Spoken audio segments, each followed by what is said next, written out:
ప్రేమ చేస్తే నువ్వు ఎక్కడ పాడైపోతావు అని చెప్పి తను చినిగిపోయిన బట్టలు వేసుకొని నీకు మంచి మంచి బట్టలు ఇప్పిస్తాడురా నాన్న.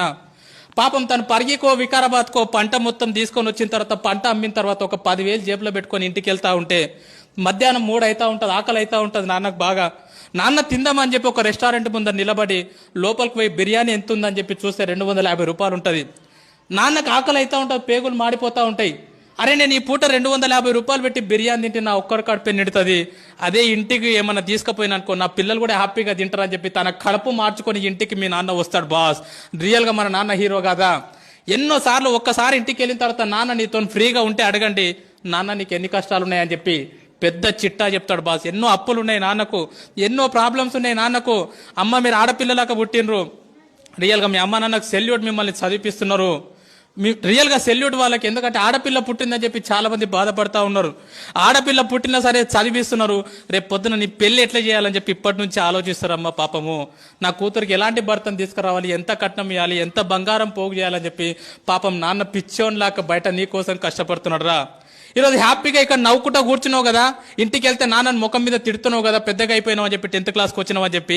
కానీ ఈ టైం మీ నాన్న గురించి ఆలోచన చేయి. ఎక్కడనో చైన్లో పని చేస్తున్నాడు పాపం, కూలి పని చేస్తున్నాడు పాపం, ఆటో నడిపిస్తున్నాడు పాపం. 365 రోజులు నీ కోసం పని చేసేటటువంటి కష్టపడేటటువంటి పిచ్చోడురా మీ నాన్న. మరి ఇంకో దేవత గురించి చెప్పున్నా, నిజంగా భగవంతుడు అనేవాడు ఉన్నాడో లేడో నాకైతే తెలియదు, కానీ 9 నెలలు మోసింది బాస్ అమ్మ మనని. కానీ ఇంటికి పోతే అమ్మకు మనం ఏమి ఇస్తున్నాం తెలుసా? నీకేం తెలియదు ఊకో, మాట్లాడక ఎక్కువ మాట్లాడక, నీకేం తెలుసు స్కూల్ గురించి, నీకేం తెలియదు అని చెప్పి అమ్మని చీటికి మాటికి తిడుతున్నాం. రియల్గా గుండె మీద చేసుకొని చెప్పండి, అమ్మతో ప్రేమగా మాట్లాడి ఎన్ని రోజులైంది. చాలా మంది పిల్లల్ని చూస్తూ ఉంటా నేను, వాళ్ళ అమ్మ నాన్న చనిపోయినప్పుడు ఎవరి జీవితం నీకు జరగొద్దా నేను అనుకుంటున్నా, కానీ ఖచ్చితంగా ఏదో ఒక రోజు మన అమ్మ మన నాన్న మనల్ని వదిలేసి వెళ్ళిపోతారా. ఎందుకంటే పెద్దగా అవుతూ ఉంటారు, వయసు ఎక్కువ అవుతూ ఉంటుంది కాబట్టి ఏదో ఒక రోజు మన అమ్మ మన నాన్న మనల్ని వదిలేసి వెళ్ళిపోతారు. అమ్మ నాన్న లేని వాళ్ళని అడగండి, వాళ్ళ విలువ ఏందో చెప్తారు. నాన్న లేని వాళ్ళు ఎవరున్నారా ఇక్కడ? వాళ్ళని అడగండి, నాన్న లేని జీవితం ఎంత ఘోరంగా ఉంటుందో. నాన్న లేని వాళ్ళని అడగండి, ఎవరైనా పిల్లల్ని వాళ్ళ నాన్న దొరకపోతే వాళ్ళకి అనిపిస్తుంది, అరే మా నాన్న ఉంటే ఇట్లా తీసుకుపోతుండేనేమో, మా నాన్న ఉంటే స్కూల్కి వస్తుండేనేమో నా గురించి అని చెప్పి చాలా బాధ అనిపిస్తుంది. మరి ఈ రకంగా ఒక తల్లి 9 నెలలు మోస్తుంది మీ అమ్మ. అమ్మని ఇంటికి పోతే మనం చీటికి మాటికి తిడతా ఉన్నాం, చీటికి మాటికి కసురుకుంటా ఉన్నాం, నీకేం తెలియదు అంటున్నాం. 9 నెలలు కడుపులో మోసేటప్పుడు ఎన్నో హాస్పిటళ్ళు తిరిగింది, ఎన్నో గుడులు తిరిగింది, ఎన్నో మందులు మింగింది, తనకు ఇష్టం లేని ఫుడ్ తీసుకున్నది అమ్మ. స్కూల్కి వెళ్ళేటప్పుడు బ్యాగ్ బరువు అయితే మన ఫ్రెండ్కి ఇస్తాం పట్టుకోరకో సేపు అని చెప్పి, కానీ లోపల 2 కిలోల బరువును లోపల పెట్టుకొని 9 నెలలు మోసిందిరా మీ అమ్మ. ఆడపిల్లవో తెలియదు, మగపిల్లగాడవో తెలియదు, అందంగా ఉన్నవో తెలియదు, వికారంగా ఉన్నవో తెలియదు, పుట్టిన తర్వాత వాళ్ళని చూసుకుంటావో తెలియదు, చూసుకోవో తెలియదు. కడుపులో ఉన్నప్పుడు ప్రతిరోజు మురిసిపోయింది, నా కొడుకు ఇట్లుంటాడేమో, నా కూతురు ఇట్లుంటుందేమో అని చెప్పి. 8 నెలల టైం లోపల నువ్వు ఆడుతూ ఉంటే అమ్మ పేగును గట్టిగా తన్నినప్పుడు విపరీతమైనటువంటి నొప్పి. లేచి ఒక్కసారి కన్నీళ్లు దూడ్చుకొని పక్కకు నాన్న ఉంటే నాన్న నిద్రలకెళ్ళి లేపి, లోపల బాబా ఆడుకుంటున్నారు తెలుసా, లోపల పాప ఆడుకుంటుంది తెలుసా అని చెప్పి మురిసిపోయిందిరా మీ అమ్మ. 9 నెలలు నిన్ను మోసిన తర్వాత ఈ ప్రపంచం లోపలికి నిన్ను తీసుకొచ్చేటప్పుడు మీ అమ్మ నిన్ను ఈ ప్రపంచం లోపలికి ఎట్లా తీసుకొస్తుంది తెలుసా? 2 రకాలుగా తీసుకొస్తుంది బాస్. ఒకటి caesarean delivery, 2 normal delivery. Caesarean delivery అంటే ఏందో తెలుసా బాస్?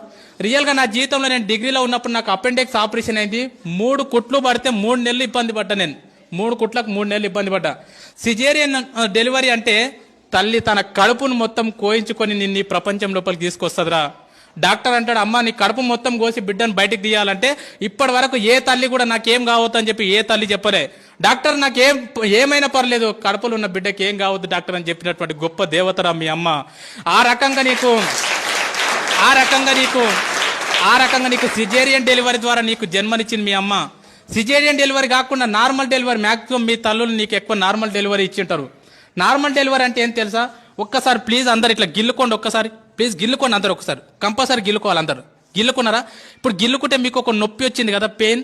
ఆ పెయిన్ని దేంట్లో కొలుస్తారంటే డెల్స్లో కొలుస్తారు. ఇప్పుడు నీకు అయినటువంటి పెయిన్ ఎంత అంటే 0.01 డెల్. 0.01 డెల్కి అబ్బా అంటున్నావు. నేను వచ్చి నీకు గట్టిగా తొడపాశం పెడితే అది ఎంత ఉంటుంది అంటే 0.1 డెల్ ఉంటుంది. 0.1 డెల్కే తల్లడిల్లిపోతున్నావు అబ్బా అంటున్నావు. కానీ 9 నెలలు నిన్ను మోసి నిన్ను ఈ ప్రపంచం లోపలికి తీసుకొచ్చేటప్పుడు మీ అమ్మ ఎంత నొప్పి భరిస్తుంది తెలుసా బాస్? 57 డేస్ నొప్పిని భరిస్తుందిరా. 57 డేస్ నొప్పిని భరిస్తుంది బాస్. 57 డేస్ నొప్పి అంటే ఎంతో నీకు అర్థం కాదు. 20 సుత్తెలు తీసుకొని ఒక్కసారి వెన్నెముక మీద ధన ధన ధన కొడితే ఎంత నొప్పి అంత నొప్పిని భరించింది అమ్మ.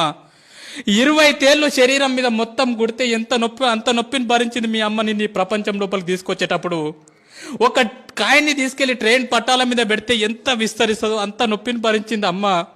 అంత నొప్పిని భరించి 9 నెలల తర్వాత అరుపుల మధ్యలో కేకల మధ్యలో మొత్తం నేలకేసి కొట్టుకున్నది, గింజుకున్నది, గొంతు పోయేటట్లు అరిచింది. లేబర్ రూమ్ లో జన్మనిచ్చింది బాస్. నువ్వు బయటికి వచ్చిన తర్వాత నువ్వు రక్తపు మడుగులో ఉంటే డాక్టర్ నిన్ను బ్లౌజులతో పట్టుకుంటే అమ్మ మాత్రం నిన్ను డైరెక్ట్ తీసుకొని పాపం ముద్దాడిందిరా. రక్తం మధ్యలో ఉన్నటువంటి నిన్ను తీసుకొని మల్లె పువ్వులాక చేసి పెంచి పెద్ద చేసింది బాస్. తను నిన్ను పెద్ద చేస్తుంటే ఎన్నోసార్లు తను పక్కకు తను తింటుంటే ఎన్నోసార్లు మూత్రం చేసినావు, ఎన్నోసార్లు బాత్రూమ్ చేసినావు. ఒక్కరోజు కూడా విసుక్కోకుండా తను తినేది పక్కకు పెట్టి అల్లారు ముద్దుగా పెంచి పెద్ద చేసిందిరా అమ్మ నిన్ను. అలాంటి అమ్మకు మనం ఏమి ఇస్తున్నాం? నీకేం తెలియదు పో. సపోర్ట్ చేయకుండా ఉండు. నువ్వు ఎక్కువ తక్కువ మాట్లాడకు. నువ్వు నీ బెస్ట్ ఫ్రెండ్ని ఒక మాటను వాడు రేపటి నుంచి నీతో మాట్లాడతాడు. మన బెస్ట్ ఫ్రెండ్ని ఒక మాట అంటే వాడు రేపటి నుంచి మనతో మాట్లాడాడు. మరి అమ్మని రోజు అన్ని మాటలు అంటున్నా కూడా ఎట్లా భరిస్తుంది ఒకసారి ఆలోచన చేయండి. ఎన్ని మాటలు అన్నా కూడా, నువ్వు ఎన్ని బాధలు పెట్టినా కూడా ఈ ప్రపంచం లోపల మళ్ళీ నిన్ను అంతే ప్రేమగా చూసే దేవత ఎవరంటే మీ అమ్మనే బాస్. మీ అమ్మనే బాస్. ఎందుకంటే చాలా మంది పిల్లల్ని బయట నేను చూస్తా ఉన్నా, అమ్మ నాన్న ఉన్నప్పుడు వాళ్ళని పట్టించుకోరు. వాళ్ళు చచ్చిపోయిన తర్వాత ఇక తీసుకుపోయేటప్పుడు అక్కడ పాతి పెట్టేటప్పుడు వాళ్ళ కాళ్ళని పాలతో గడుక్కుంటా, నెయ్యితో గడుక్కుంటా, నీళ్లతో గడుక్కుంటా, అమ్మ నువ్వు అంటే నాకు ఇష్టం అమ్మా, ఐ లవ్ యూ అమ్మా, ఐ లవ్ యూ నాన్న అని చెప్పి వాళ్ళు చచ్చిపోయిన తర్వాత గొంతు చించుకొని అరుస్తూ ఉంటారు, నువ్వు అంటే నాకు ఇష్టం అమ్మా అని చెప్పి. వాళ్ళు చచ్చిపోయిన తర్వాత నువ్వు ఏడిస్తే వాళ్ళకి తెలుస్తుందా? చచ్చిపోయిన తర్వాత అమ్మా నువ్వు నాకు అంటే ఇష్టం అంటే వింటదా? చచ్చిపోయిన తర్వాత వింటారా బాస్? చచ్చిపోలేదు కదా, బతికే ఉన్నారు కదా, మీకోసం 365 రోజులు కష్టపడుతున్నారు కదా. ఈ రోజు ఇంటికి వెళ్ళిన తర్వాత చెప్పండి, అమ్మా నువ్వు అంటే నాకు చాలా ఇష్టం అమ్మా, నన్ను ఎట్లా కన్నావమ్మా, అసలు నేను ఎంత లక్కీ అమ్మా, నా కోసం ఎంత కష్టపడుతున్నావు అమ్మా అని చెప్పి. అమ్మకి ఎన్నిసార్లు థ్యాంక్స్ చెప్తున్నారు, ఎవరు చెప్పట్లే అమ్మకి థ్యాంక్స్. అమ్మకు నువ్వు థ్యాంక్స్ అని చెప్తే కూడా అర్థం కాదు. మరి మన కోసం ఇంత కష్టపడి మనని ఈ ప్రపంచం లోపలికి తీసుకొచ్చినటువంటి మన అమ్మ నాన్నని మనం సంతోష పెట్టాలంటే మనం చేయాల్సినటువంటి చిన్న పని మంచిగా చదువుకోవడమే. నువ్వు ఈరోజు మంచిగా చదువుకొని అన్ని పాస్గా ఇదే టీచర్లు మీ ఊరికి వచ్చినప్పుడు అవ్వ నీ కొడుకు బాగా పాస్ అయింది అమ్మ, నీ కూతురు బాగా పాస్ అయిందంటే ఆ నొప్పిని మొత్తం మర్చిపోతుందిరా అమ్మ. అరే నా కొడుక నా కూతురు అరే సారులు గొప్ప చెప్పారు అని చెప్పి. ఆల్రెడీ అమ్మ కడుపు కోతబెట్టి ఈ ప్రపంచం లోపలికి వచ్చినాం. రేపు పొద్దున కాలేజ్ చేస్తుంటున్నావు, ఇంకేదో చేస్తున్నావు, ఎవరో పరిచయం అయిందని చెప్పి ముఖం తెలవని వాళ్ళతో ఇంట్లోకి వెళ్ళిపోయి అమ్మ నాన్న గుండెల మీద దాన్ని వెళ్ళిపోవద్దురా. ఎంతమందిని చూస్తున్నాం బయట, యూట్యూబ్లో చూస్తున్నాం, దాంట్లో దీంట్లో చూస్తున్నాం. ఎవరో ముఖం తెలియనోడు పరిచయం అయితే 2 సంవత్సరాల పరిచయానికి అమ్మ నాన్నని కాదంటున్నారు. వద్దు పో, మీరు వద్దు నాకు వీడే కావాలి. ఎంత బాధ ఉంటుంది పాపం. 9 నెలలు మోసి అంత నొప్పి భరించి ప్రపంచంలోకి తీసుకొచ్చినటువంటి ఒక కూతురు నువ్వు వద్దుపో నాకు వీడు కావాలని చెప్పి గుండెల మీద తన్ని వెళ్ళిపోతుందంటే ఆ తల్లిదండ్రులకు ఎంత బాధ ఉంటుందో ఆలోచన చేయండి. నా నంబర్ 1 స్కూల్లో చదువుతున్నటువంటి ప్రతి అమ్మాయికి ప్రతి అబ్బాయికి చేతులు ఎత్తి నమస్కరించి చెప్తున్నా, జీవితంలో మీ పెళ్లి చేసే అదృష్టం మీ అమ్మ నాన్నకి ఇవ్వండిరా. మీ పెళ్లి చేసే అదృష్టం మీ అమ్మ నాన్నకి ఇవ్వండి. రేపు పొద్దున మీ పెళ్లి చేసే టైంకి ఊరు తిరగాలి నీకోసం. నా కూతురుకు అబ్బాయి కావాలని చెప్పి, నా కొడుకుకు అమ్మాయి కావాలని చెప్పి ఊరు తిరగాలి. అంతేగాని ముఖం తెలియనుతో నువ్వు వద్దు అని చెప్పి అమ్మ నాన్నను వదిలేసి మాత్రం వెళ్ళిపోకండి. అమ్మ నన్ను వదిలేసి వెళ్ళిపోయినాం అనుకో బాస్, వేస్ట్. నన్ను అడిగితే చాలా వేస్ట్. ఎంతో మంది చేస్తూ ఉన్నారు బయట, వాళ్ళకి తెలియదు ఇంపార్టెన్స్. సరే ఈ ఎగ్జామ్లో బాగా కష్టపడతాం, చదువుకుంటాం, ఇంట్రెస్ట్ పెట్టి ఈ ఫైర్ నీకు అర్థమైంది. ఇన్ కేస్ నువ్వు ఎంత కష్టపడి చదువుకున్నా రేపు పొద్దున యాన్యువల్ ఎగ్జామ్ అప్పుడు నీ హెల్త్ బాగాలేకనో సంథింగ్ ఏదో ఫెయిల్ అవుతారు. ఒక్కొక్కసారి ఫెయిల్ అయితే వేస్టా? కాదు. ఫెయిల్ అయితే వేస్టా? కాదు. మరి మా 10 పాయింట్స్ తెచ్చుకోమన్నాక తెచ్చుకోండి, మ్యాక్సిమం ప్రయత్నం చేయండి. అనుకోకుండా కనుక ఫెయిల్ అయినారనుకో దయచేసి చెప్తున్నా, మన లైఫ్లో సూసైడ్ అనే మాట ఉండొద్దు. సూసైడ్ చేసుకోవద్దు. ఎందుకంటే మనం చచ్చిపోయినాం అనుకో బాస్, నువ్వు ఫెయిల్ అయినావు అని చెప్పి సూసైడ్ చేసుకుంటే ఈ స్కూల్కి నీకంటే మంచి స్టూడెంట్ వస్తాడు, నీ ఫ్రెండ్కి మంచి ఫ్రెండ్ దొరుకుతాడు. కానీ మీ అమ్మ నాన్నకు మళ్ళీ ఇలాంటి కూతురు ఇలాంటి కొడుకు దొరకడరా. అందుకే ఒక్క విషయం బాగా గుర్తుపెట్టుకోండి, లైఫ్లో ఎన్ని కష్టాలు వస్తే ఫ్యూచర్ అంత బాగుంటుంది. లైఫ్లో ఎన్ని ప్రాబ్లమ్స్ వస్తే నీ భవిష్యత్ అంత బాగుంటుంది. చాలా మంది పిల్లలు అంటారు, సార్ మా ఇంట్లో ఫుల్ ప్రాబ్లమ్స్ ఉన్నాయి సార్, అసలు వేస్ట్ సార్ అంటారు. మనము హాస్పిటల్కి వెళ్ళినప్పుడు, హార్ట్ హాస్పిటల్కి వెళ్ళినప్పుడు ఈసీజీ తీస్తారు కదా, ఈసీజీ తీసినప్పుడు ఇట్లా వస్తుంది, అది లైన్ చూసిరా సినిమాలో చూపిస్తారు, టొయ్ టొయ్ టొయ్ టొయ్ అని వస్తుంది. అట్లా రాకుండా టొయ్ అని వచ్చిందంటే దాని అర్థం ఏంది? చచ్చిపోయిండని అర్థం. మిత్రమా, నీ జీవితం లోపల కూడా కష్టాలు లేకుండా కన్నీళ్ళు లేకుండా జీవితం ఇట్లా సాపిగా సాగిపోతుందంటే నువ్వు చచ్చిపోయినటువంటి శవంతో సమానం. నీ జీవితం లోపల కూడా కష్టాలు వస్తున్నాయి, సుఖాలు వస్తున్నాయి, కన్నీళ్ళు వస్తున్నాయి, ఒడిదుడుకులు వస్తున్నాయి, ఫెయిల్ అవుతున్నాం, పాస్ అవుతున్నాం అంటే నువ్వు బతికున్నావని అర్థం మిత్రమా, బతికున్నావని అర్థము, బతికున్నావని అర్థం. స్వామి వివేకానంద అంటాడు, కెరటాలు నాకు ఆదర్శం, పైకి లేస్తున్నందుకు కాదు, కింద పడ్డ ప్రతిసారి పైకి లేస్తున్నందుకు. ఎన్నిసార్లు ఫెయిల్ అవుతున్నాం అనేది ఇంపార్టెంట్ కాదు, ఫెయిల్ అయిన ప్రతిసారి మళ్ళీ పాస్ కావడానికి ప్రయత్నం చేస్తున్నామా లేదా అనేది ఇంపార్టెంట్. 10 సార్లు ఫెయిల్ అయినా సరే 11వ ప్రయత్నం చేయండి, అదే నిజమైనటువంటి చదువు. నన్ను అడిగితే ఫెయిల్ అయితే బాధపడొద్దు, సబ్జెక్ట్ పోతే బాధపడొద్దు, ఎందుకంటే జీవితం అనేది చాలా నేర్పుతుంది. అడగండి మీ టీచర్లను, ఎప్పుడన్నా ఫ్రీగా ఉన్నప్పుడు, సార్ మీరు ఎప్పుడన్నా ఫెయిల్ అయినరా? ఖచ్చితంగా ఏడనో ఒక దగ్గర ఫెయిల్ అయినామని చెప్తారు వాళ్ళు, ఖచ్చితంగా ఫెయిల్ అయినరు.